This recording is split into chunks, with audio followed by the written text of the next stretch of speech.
Welcome back to the Daily Drum on Sirius XM, channel 141 at WHUR. This is the Insight segment. I'm Harold Fisher. The WHUR continues its commitment to providing resources and information for federal government workers and contractors now facing unemployment. And tonight, how do you rebrand after a job loss? My guests will provide some tips, including some do's and don'ts as you venture back into the job market.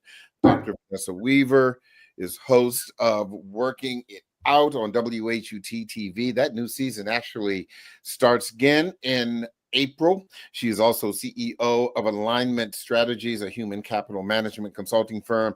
Also, Deborah Owens, founder of the Corporate Alley Cat. Thank you both for joining this really important conversation. Well, I'm glad to be here, and it is a critically important conversation. Oh, without a doubt, without a doubt. Let me start with some fast facts. The figures are showing that 40% of Americans will face job loss at some point in their career, whether they work for the federal government or local government or private industry. And the same study found that getting fired isn't necessarily a career killer, with 91% of people bouncing back after a job loss. Now, before we get into how to rebrand yourself, and I'll start with you, Vanessa, it would appear that all is not necessarily lost when you're fired from a job, even though this federal government purge is a rather unique situation. It is. It's very drastic. Yes. No, all is not lost when you lose a job or you get laid off or the job gets eliminated, like so many people are experiencing. And it is an opportunity to kind of think about what are the dreams and aspirations that you might have had and wanted to pursue and you haven't done so. We know from the Gallup studies that over 70% of people really do not like their jobs. The jobs that they're on, they stay there because it provides an income and it's the enemy that you know. But we know that many people are not feeling fulfilled in the current jobs that they have. So this could in fact be an opportunity to redirect and to pivot in ways that are more meaningful for you. But that doesn't obliterate the kind of pain and scariness that many people are feeling now with the elimination, this abrupt elimination of their jobs. Mm-hmm. You know, Deborah, this is certainly your wheelhouse because you did the big pivot from corporate to entrepreneur. So you did it. Talk to me about, what you would say to people who are thinking that all is lost. I would agree with Dr. Weaver and say for a lot of people, this is an opportunity to make a move that they may have been fearful of. It's an opportunity to take a closer look in terms of what your skills are, what your contributions are, the kind of value you can bring to an organization, because you have the opportunity now to tell your story, right? So you have the opportunity to create this next chapter. You control the narrative. There are lots of opportunities out there. That's not to say that it's not going to be a competitive marketplace, but for the last few years, it's been a very competitive marketplace. Yeah. So I don't think anything is different in that regards. I think what is different for federal workers is that people understand what's going on with the federal government. Most people aren't in agreement with the way this has taken place, and many people want to help. So I'm on LinkedIn. I have a large presence on LinkedIn, and I can't tell you how many posts are out there where people are offering services or kind words or sharing job postings for people. A webinar like you're doing, Deborah, next Tuesday. Or like a webinar that I'm doing next Tuesday, March 25th, which is called the Federal Pivot. Yeah. So it's not like in the old days, you got laid off and they only laid off the bad people. Everybody understands that this is something we've never seen before. So you don't have I don't think you have the baggage of having to explain why you're unemployed. Yeah. You just have the baggage of telling your story in a compelling way so people can see the value that you have to bring. And I think storytelling is going to be the key, and community, your community, tapping into your community. And Harold, I work with a lot of people. The majority of the folks I work with are Black professionals, but women, and we do not like to tap into our community and ask for help. And I think that that's going to be the difference between those people who are able to make that pivot quickly and those who aren't.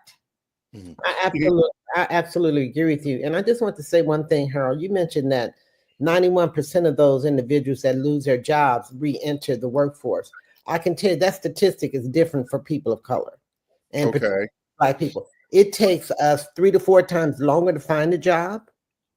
And many of us aren't, I won't say the majority of us, but a significant percentage of us do not re-enter the workforce, for at least 2 to 3 years. And so it is really, this is where DEI clearly is a differentiator.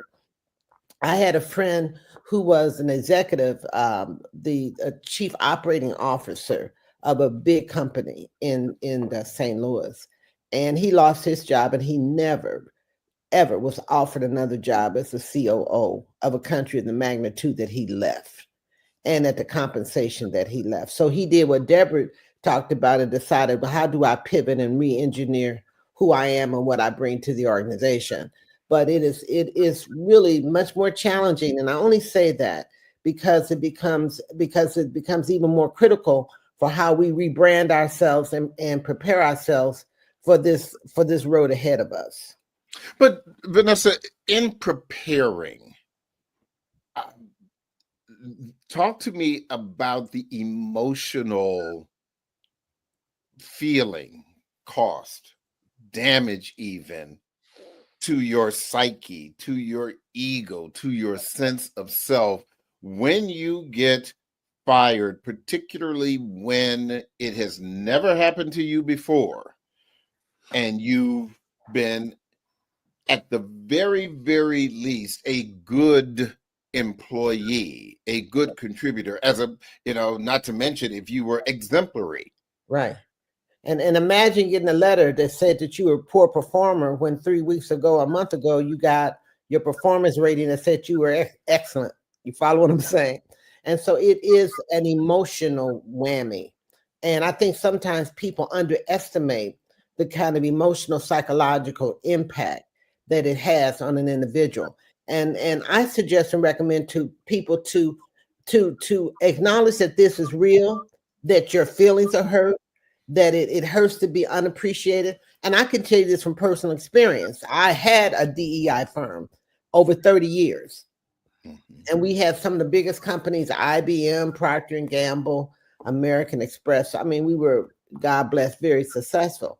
And so it's very painful having invested a career and really promoting and advocating the importance of diversity, equity, and inclusion in the workplace to have a level playing field for women, for multicultural people, for people with disabilities, for LGBTQ, to spend a lifetime of career advocating for that, and then to see it really rebranded the way that it has attempted to be rebranded. It is painful and it makes you angry. And so part of this is acknowledging that your feelings are real, that many times they're probably justified, but guess what? You have to get over it. Yeah. Deborah, let's talk a little bit about starting the pivot after you've thrown away the Kleenex, and because you can't have a pity party for too long, because you got to get back out there, because you've got to put food on the table, keep the roof over the head, etc., etc. How does the pivot begin? Does it pivot with branding? Does the pivot start with connecting with the community? Where do you start? So I think the pivot starts with one, and Dr. Weaver just referenced it, is your mindset, right? You've got to acknowledge you've gone through something that's been tough. It's been really traumatic, But once you get past that, and unfair, and I'm just going to throw this out there. And if you need some therapy, if you need to talk to somebody to help you get through it, I absolutely would encourage people to do that. Many people will still be able to hold on, I believe, for their insurance for some period of time. Some will, some won't. But if you do, I encourage you to take advantage of that if you think you need it. But then the next step, Harold, is really clarity. And what I mean by that is clarity on what it is that you did, your contributions, your accomplishments, clarity on how you tell the story. So when you go from the federal government to the private sector, there's a different language. There are different systems and processes. The way you work may be a little different. So you need to be clear on what those differences are and clear on how you translate that to the private sector, right? And clarity is really important, because if you are not clear on where you are and where you want to go, it is very difficult for people to help you. So I see this all the time, where I work with people who are in the corporate sector who may have been laid off, or maybe they've lost their job, but you have to be clear about what you need. Mm-hmm. Do you need introductions to other people? Do you need information on different industries? Do you need to find out where the people in your interest area gather? Do you need feedback? Do you need feedback, right? On your resume, on your presentation style. Because if you don't get that clarity at the beginning, those are the people personally that I see struggle. So let me just give you an example. There are some people who are going to be out there and they're going to be like, hey, Dr. Weaver, I saw you on WHUR and I was wondering if you could help me find a job. I was in the federal government. So if you know anybody who's hiring, let me know. Exactly. There's nothing to do with that. And then because what did you do for the federal government? Were you a program manager for the Department of Education, or did you work in the Inspector General's office at the Department of Labor, or did you work in the VA? And the thing is, the other thing about that's too much work. I call that homework. You're giving her homework. You're giving her a whole project that you're not going to do. That she's not going to do it. And then what you're going to say is, well, I called that Dr. Vanessa Weaver, and HER, she talked about that. But when I called her, she didn't offer me any help. She can't help you. You didn't give her enough information. So you need to be really clear on what it is you need. So I'm going to give another example really quickly if we can stay with this. Before you give that example, before you do that, hold that thought, because I did want to give you an opportunity to talk about the webinar briefly before we go to the break. Okay. You touched on it earlier, but give me a little bit more about it in this last minute or so. All right. So it's called the Federal Pivot. And basically, we're going to go over 4 different areas. We're going to go over identifying your private sector opportunities. We're going to talk about how you craft a high impact executive resume. We're going to talk about strategic outreach and private sector networking. And then finally, we're going to give you some information on mastering interviews and your executive presence. So how can people register for it, and where can they find the information? It is very easy. All they need to do is go to bit.ly, so bit.ly/federal pivot. And that will take you to the registration page, and we'll send you a link. And that's okay. One more time, please, before I break. All right. Go to bit.ly, bit.ly/federal pivot. Okay, there you go. We are going to take a break, but don't forget, you can hear this and every edition of the Daily Drum Insight segment via podcast on WHUR.com, posted every night after 7 o'clock. The original Quiet Storm with Raheem Devon is next on WHUR. I'm Harold Fisher. This conversation continues on Sirius XM channel 141 and 96.3 HD2 in just a few seconds. Welcome back to the Daily Drum on Sirius XM channel 141. I'm Harold Fisher. We are continuing our conversation about pivoting to re-enter the job market after a job loss. My guests are Deborah Owens, founder of the Corporate Alley Cat, and Dr. Vanessa Weaver, host of Working It Out on WHUT-TV. Of course, the new season starts in April, and she's also CEO of Alignment Strategies, a human capital management consulting firm. So before the break, Deborah, you were going to make another point. Yes. So what if, Dr. Weaver, I came to you and said, hey, Dr. Weaver, I've heard about all of the great work and the companies you worked with in corporate America, Procter & Gamble. And I was wondering, my background is I was a finance manager in the federal government, and I'd like to transfer that into the corporate sector. I'm particularly looking at, consumer goods, and wanted to know if you would be willing to talk with me about 15 minutes about your experience or tap into your network of people who are in that space, where I might get some information about what type of background experiences that they are looking for in people that they bring into their finance departments. That was a little rough, but you get the gist. It's very, very specific. And it's easy for her to say, she may say yes, she may say no, but it's very, very specific. And I encourage people to try to get specific and do something that's doable for people that they can do quickly. Deborah, I was thinking that is such an important point. When I reflect on your example, I think people are willing to listen to a person's story and to share what they know about an industry. But when you start asking them to tap into their personal network, people really think about that if they don't know you. Okay. And so part of this means that it really requires relationship cultivation and, connecting with people that people that have a sense of what your brand is. Because when you start asking people to refer you to people that they know, they want to be able to do that knowing that you can deliver. And if it's just the first kind of contact, that might be too big of an ask for the first connection.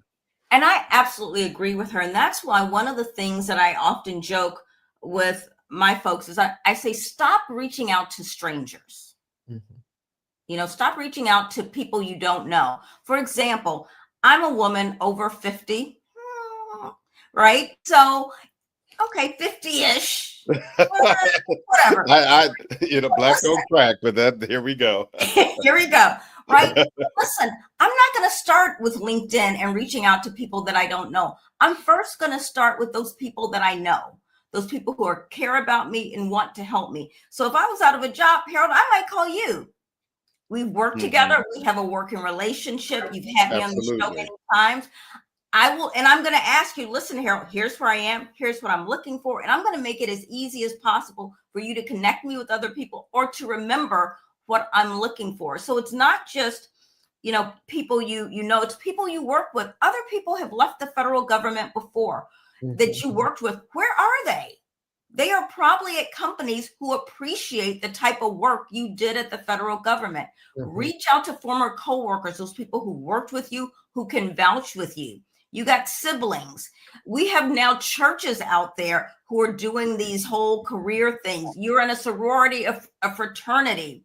You are in professional organizations. You got family members. You got, we got Memorial Day weekend coming up. You're going to be around a lot of people. Start with the people who know you, who want to help you, those people who've had line of sight to your work so they can vouch for it.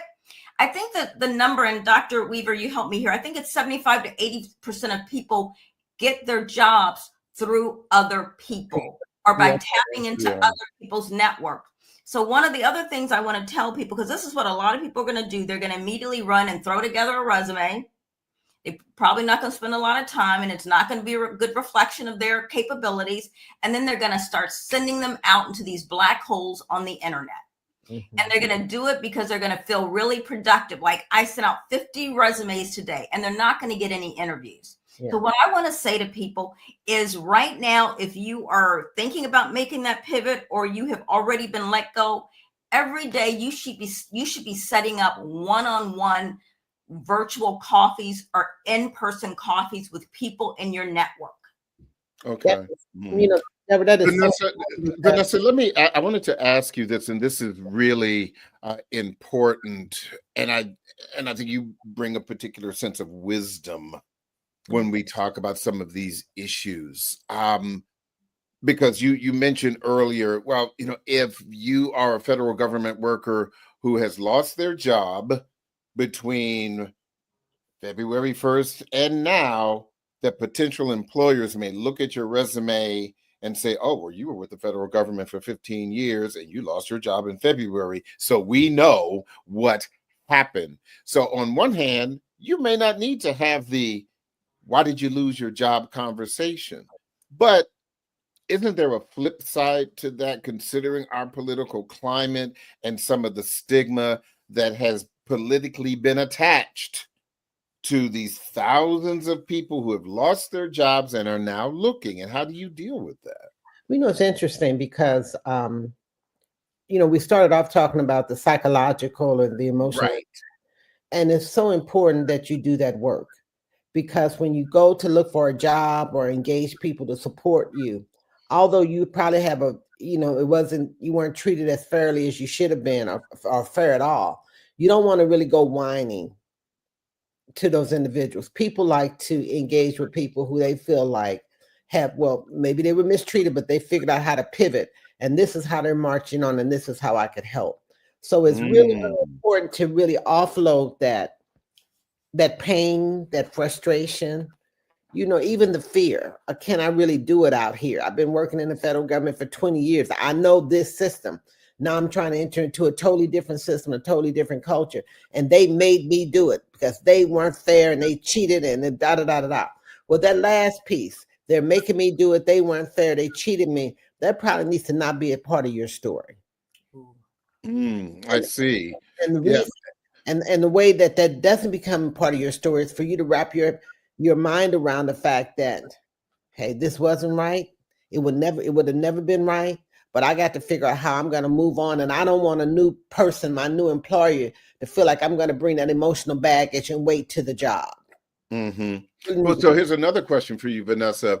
In the job search, particularly if you've been a well-compensated, and all of that obviously is subjective, federal government worker, and now you're trying to find another job in the pivot, should you lower your expectations?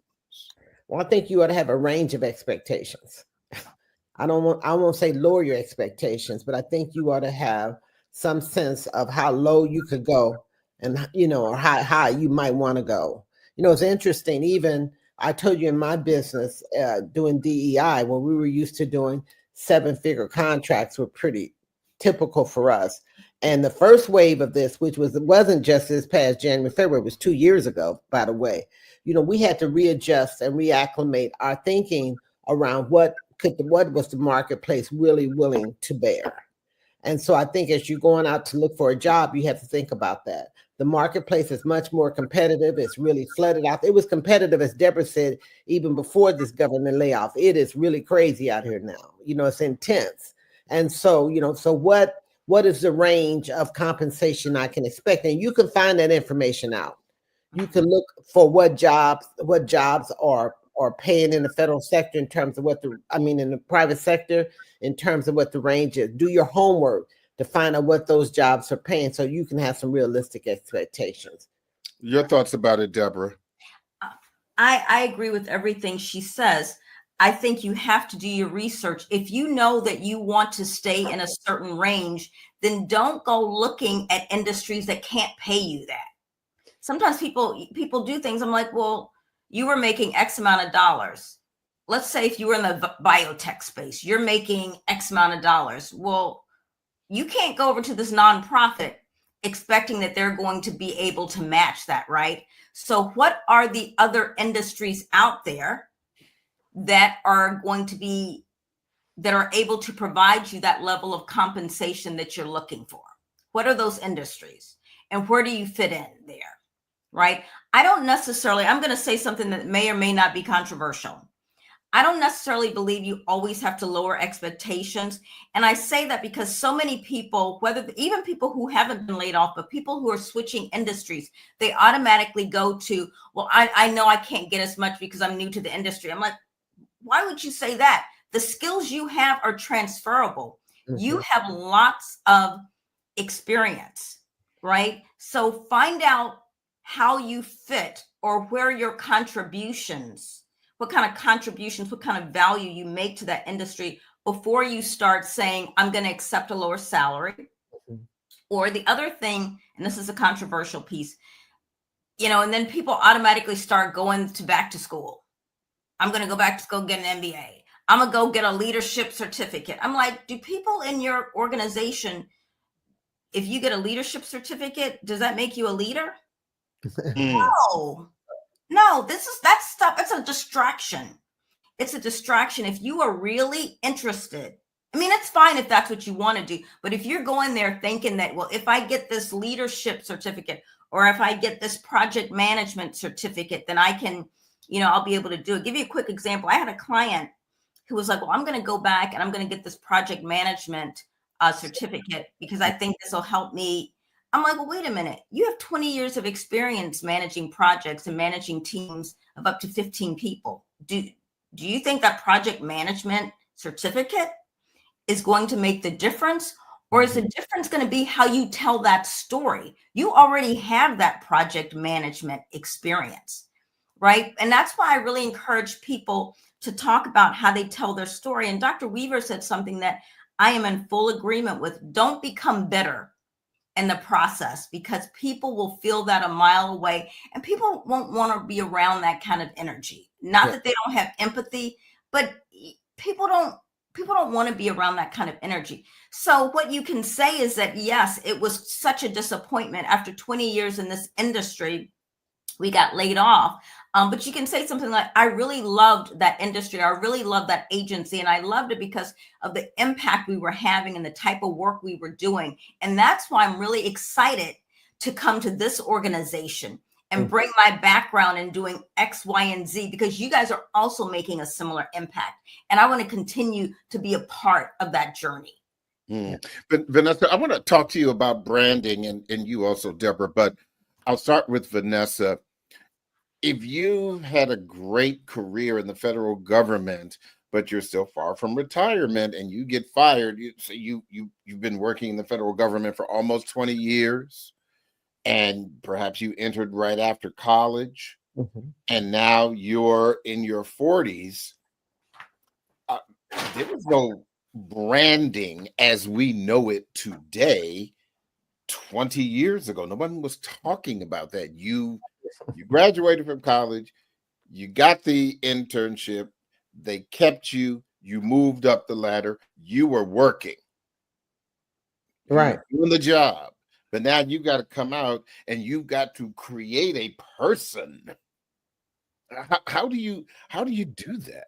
Well, I don't see branding as creating a person. I see it as more like what Deborah is saying. What is your story? Okay. The story that you're selling. You know what I mean? The who are you selling? That's different than creating a person, because part of the branding should really embody all that you are professionally, also the values that you bring to an organization, the kind of the philosophy that you operate on, your leadership style, all of that you already have. So it becomes, how do you begin to tell a story? And it's very difficult for people to tell a story, particularly when you haven't had to really tell it. So how do you create your story in a way that is so compelling that it makes a person really want to know more about you, but not only that, to have you be a part of their organization. So think of branding as telling, really creating your story, not recreating who you are, but creating your story. So does that mean, Deborah, all of a sudden, do you have to put an A on the creating a person and turn it into a persona? Does that mean you got to get a website and you got to? No, it doesn't. But I want to go back. 20 years ago, you did have a brand. We just called it your reputation. Okay. You had a reputation. 20 years ago, if somebody said, who's Harold Fisher? they're probably going to say the same things, very similar things that they would say about his brand now. I mean, of course, I'm putting in there space for you to evolve and grow and all of that wonderful stuff, Harold. But you had a reputation 20 years ago, right? Mhm. We just didn't call it a brand, but we called Right. it, your reputation, or what were you known for. So everybody has a brand. And here's the thing you have to understand about a brand. You already have one. So when you're reaching out to people in your network, you already have a brand. Right. Now, some people are going to have a brand that they have always been top talent, period. Mm-hmm. They've always gotten promotions. They've always been a great leader. That is just their brand. You talk to anybody, that's what they're going to say about you. Now, you're going to have other people, and they're not going to be as receptive to you because you got a brand, and your brand is you do the minimal work that's required. Your brand is that you made it out the door as fast as you could, and you weren't really known for being a great collaborator with other people. So you have a brand. And what we always talk about is that you want to control the narrative around your brand or your reputation. That's how you move. That's how people see you. That's what people say about you when you're not in the room. Exactly.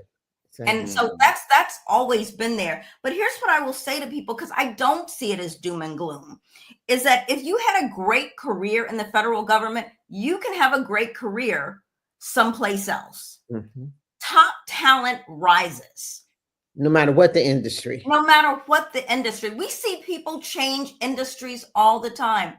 You Mm-hmm. see people who, go from finance to, I don't know, running a museum. Mm-hmm. Different industry, different type of people you're working with, but you can make that transition. And that's part of the story that you're going to be telling when you're in front of people, so that when they hear your story, they're like, oh yeah, but they're not going to have a problem. Yeah.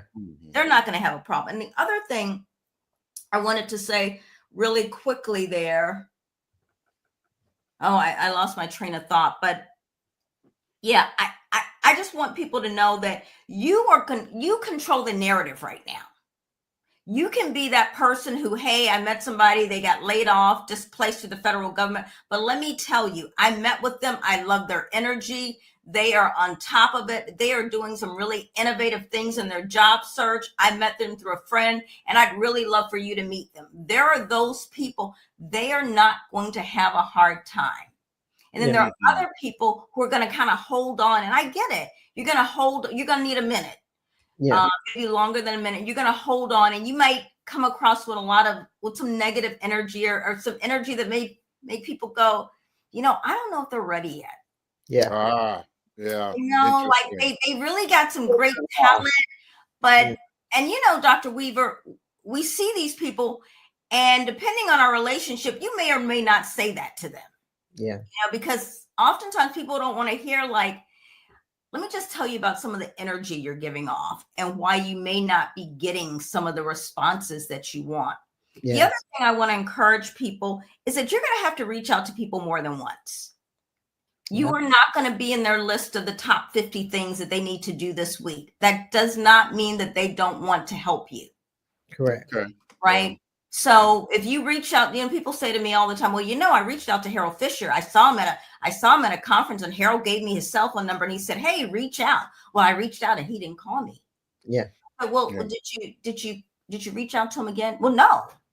Well, why not? I want to add to the other important thing, and is that you want to also be aware of the kind of stereotypes that people might have about federal government employees. I don't have them. In fact, I'm surprised when I read them. But when I've been reading these articles, they can. It's surprising the kind of stereotypes these organizations talk about in terms of like not wanting to work long hours, having very structured kinds of compensation and pay increases, and da. So I think you also want to have an awareness of what those stereotypes are. Not that you want to embody them or assume them for yourself, but it's important that you have an awareness. So as you create your story, you create your story in ways that defy those kinds of stereotypes. Hmm. And you get Vanessa, ahead of it. You get hold on, Deborah. Hold on for a second, please. Because this is something else I think is really important, Vanessa. If you've been fired, laid off, whatever, from the federal government, Mhm. are there industries or sectors that would mirror the kind of work in the private sector that you did in the federal government, and how do you find them? Well, that's a great question because there are contractors that are still doing work in the federal government that could benefit from your knowledge of how the federal government operate. So one avenue or one sector you might want to look for, who are those contractors that did business in the organization in the government sector that I worked at, that they could benefit from my knowledge of how the government worked. And in the private sector, when you think about some of the big innovations that have occurred, they occur through the military or through the space program. A lot of our innovations occurred in the federal government, and they were able to be transported into the federal sector and scaled up. And so you want to identify what are those practices or innovations or kinds of approaches to the work that we did that could be beneficial. Think about what the EPA does. And as you look at our utility companies that are trying to look at, what is the next generation, you might have more of that information that they have that you could consult with them, or you could in fact be part of the team that will help them innovate. So we always think about the federal government lagging, but I grew up as a private sector baby. I didn't grow up in the federal government. And so I have always been so impressed with the level of innovation that the federal government employees have been involved in that has been transported into the private sector. And it's a lot. It is a lot of innovation. So how do you find out if that story applies to you, and how do you leverage that in your conversations? Okay. One of the other things as it relates to what Vanessa was just saying, Deborah, and I've always thought about this for years and years and years.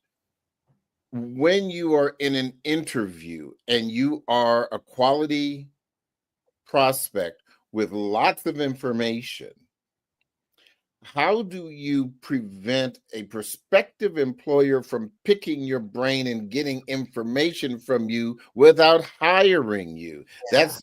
That's the sneaky okey doke thing where they start asking you all kinds of questions about information that you had that would help them.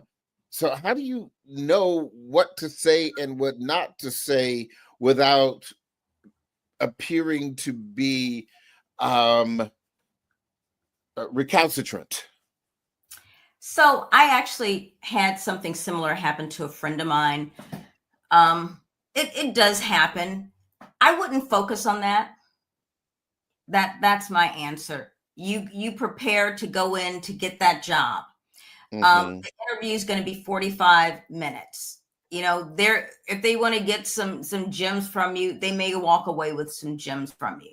But to me, the focus is going to be about how can I have a conversation, because it is a conversation. They're looking at you and you're looking at them.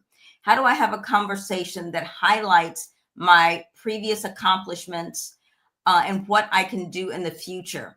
And how do I get information from them to determine if this place is going to be a good fit for me, if this is going to be a place where I can grow?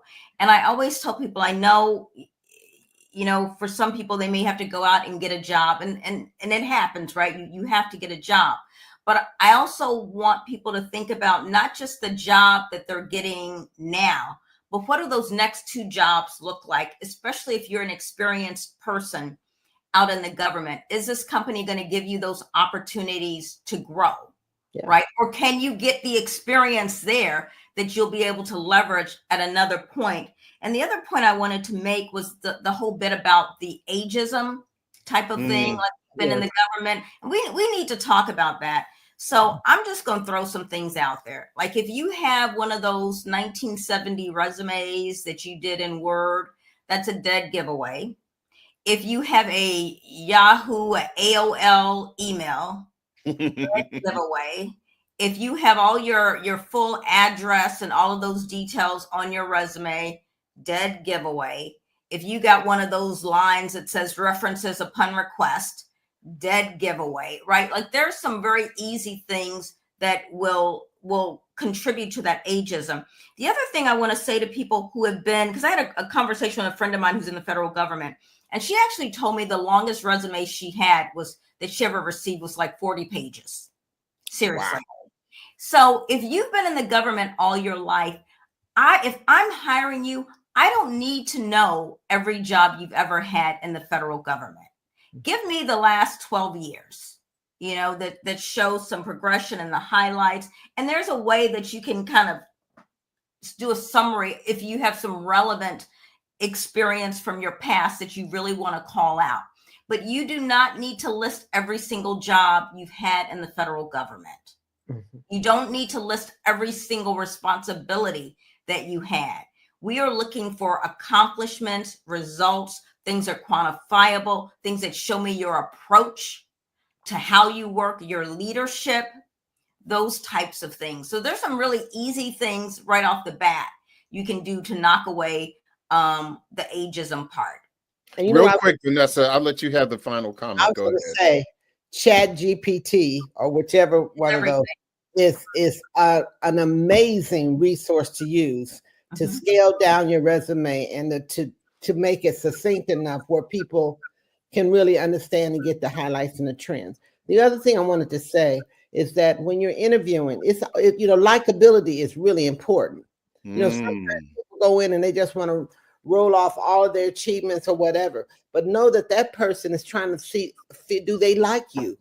And we often don't talk about that. So how do you establish likability quickly, make that connection, establish a chemistry with the person quickly is very, very important. That is so important because even in, as a journalist in radio and in television, a lot of times in hiring reporters and anchors or producers or what have you, news managers will have come to me after I've met the person, and they never show me their resume, but they talk to me about what is your impression of that person. Did you like? And they say, do you like them? And a lot of times sometimes if we know you have the skills and the talent, it's about, do you like Bill or do you like Susan? And will they fit in our culture? Will they fit? I think that is such a wonderful, wonderful point. We could talk about this for another hour. Unfortunately, I do not have another hour, but I mentioned that a lot of people need to hear Dr. Vanessa Weaver, Deborah Owens. I really appreciate both of you. I know this conversation and your event, Deborah, will be very, very helpful to people. So thank you so much for spending some time with us. I really appreciate it. Well, thank you for having me and us. Okay. Thank you. It was great being here. That is the Daily Drum for this Tuesday, March 18th. I'm Harold Fisher. Good night.